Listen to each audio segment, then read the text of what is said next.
Salut les gens, j'espère que vous allez bien. Aujourd'hui on se retrouve encore pour un top. Il s'agit cette fois-ci des livres d'auteurs et d'autrices francophones. J'en ai sélectionné quelques-uns, il y en avait beaucoup plus, mais ceux-ci c'est ceux que je suis plus apte à vous parler, on va dire. On commence dès maintenant. Le premier livre que je vais vous présenter, il s'agit de Les Déviants de Wesley Diggett en auto-édition. Nous sommes à Paris en 2022.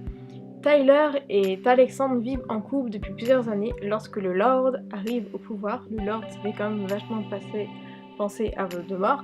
La France s'assombrit et bientôt l'Europe tout entière sombre dans un chaos indescriptible. Les déviants sont fichés, interpellés, privés de leurs droits petit à petit. On voit leur nombre diminuer. Les déviants sont les hommes qui aiment les hommes, les femmes qui aiment les femmes.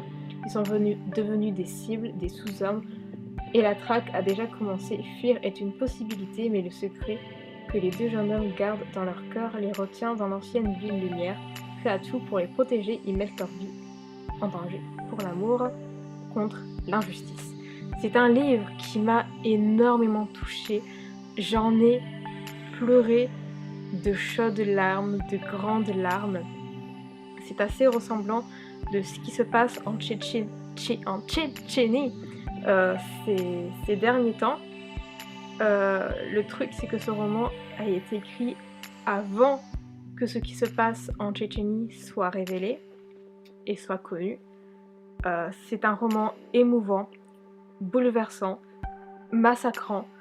Je peux vous dire tous les mots que je peux pour décrire ce roman.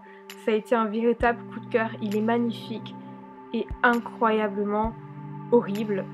Je vous conseille vraiment de lire ce roman. C'est d'un auteur francophone et juste pour ça, ça vaut la peine d'en lire parce que on en parle bien trop peu de nos chers auteurs français. Je vous en ai déjà parlé dans mes dernières vidéos, mais je vous en reparle parce que c'est un livre que j'aime beaucoup. Il s'agit de Adolphe a disparu de Éric Metzger chez Gallimard dans la collection de l'Arpenteur. Il s'agit donc d'un jeune homme qui se voit largué par sa copine. Et entre-temps, sa mère appelle, paniquée parce qu'elle a perdu, plutôt qu'elle ne retrouve plus, l'un de ses chats qu'elle nourrit. Il s'appelle Adolphe, d'où le nom du livre Adolphe a disparu, et il va devoir aller au bois de Boulogne chercher où est-ce que ce chat a bien pu aller, en fait. Et c'est un roman que j'ai beaucoup aimé, il est très simple. Malgré le titre qui parle d'un chat et malgré le synopsis, je vous assure qu'on s'ennuie pas, c'est un très très beau livre, il est émouvant, j'en ai eu la gorge nouée. Je vous conseille ce livre, en plus c'est Éric Metzger, il a une très très jolie plume. Nous allons à présent passer aux auteurs féminins, c'est-à-dire aux autrices. Et je vais commencer fort avec Samantha Bally, Les Stagiaires, aux éditions Milady, il me semble, c'est ça, Milady. Donc il s'agit d'un groupe de jeunes gens qui vont faire un stage dans une entreprise qui s'appelle Pixies. Et on va voir en fait l'évolution de tout ça. C'est-à-dire que chaque personne n'a pas le même rôle dans l'entreprise. Il y en a qui vont être dans la communication, il y en a qui vont plus être dans l'administration, etc. Ils ont tous un rôle différent, ils voient tous leur stage différemment. Ils font leur stage avec nous, c'est super intéressant. Pour ceux qui ont déjà fait des stages, j'en fais partie, ça rappelle des bons comme des mauvais souvenirs. C'est vraiment un roman que j'ai beaucoup aimé et la suite je l'ai encore plus aimé, c'est-à-dire à durée déterminée et indéterminée qui fait référence à CDD et CDI. C'est un roman sur le monde du travail. Donc je vous conseille certes de ne pas le lire en été parce qu'en été c'est là où on souffle, mais ça reste un très très joli roman. Encore une fois, je vais vous conseiller un livre qui n'est pas très joyeux. Il s'agit de Quand la nuit devient jour de Sophie Djomain. aux éditions Pygmalion. Il s'agit d'une jeune fille qui va se faire euthanasier, qui va avoir recours à l'euthanasie volontaire assistée en Belgique, il me semble, sauf que je ne suis plus sûre.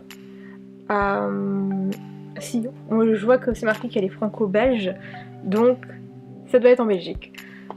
Donc c'est l'euthanasie volontaire assistée. Il faut savoir que à l'heure actuelle, il existe très peu de pays qui autorisent cela. Il y a la Suisse, il y a la Belgique, d'où le fait que ce personnage va se faire euthanasier en Belgique. C'est un roman que j'ai vraiment beaucoup aimé, qui m'a beaucoup émue, qui m'a bouleversée.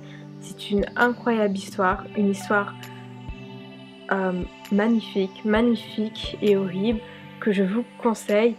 Et il s'agit de Sophie Germain qui a écrit de nombreux livres à succès, comme par exemple la saga Les Étoiles de Noces Head ou encore Felicity Hadcock, que personnellement je n'ai pas encore fini de lire. Bref, c'est vraiment un livre que je vous conseille. Le dernier livre que je vais vous parler, il s'agit de Culottée, le premier tome de Pénélope Bagieux aux éditions Gallimard. Il s'agit donc de femmes de notre époque actuelle comme de la précédente qui ont fait quelque chose de bien, qui ont tout simplement fait ce qu'elles veulent. On parle là de la femme à barbe, que j'ai vraiment particulièrement aimée. On parle de plusieurs femmes. Donc là par exemple c'est pas du Bango et du Matamba. Il y a vraiment, on parle de beaucoup de femmes qui ont vraiment fait ce qu'elles veulent. Je peux pas résumer ça autrement. C'est un tome que j'ai beaucoup aimé. J'ai également aimé le suivant qui est juste là, le tome 2. Je ne pense pas qu'il y aura de tome 3 par contre, mais c'est un livre que je vous conseille vraiment de lire et Pénélope Bagieux est vraiment très douée. J'espère que ce top vous aura plu et je vous invite à laisser votre avis dans les commentaires, à laisser un petit pouce, à vous abonner si ce n'est pas encore fait, à me rejoindre sur les réseaux sociaux, ainsi que le blabla habituel. On se retrouve très bientôt pour une nouvelle vidéo. En attendant, je vous souhaite d'excellentes lectures. Ciao!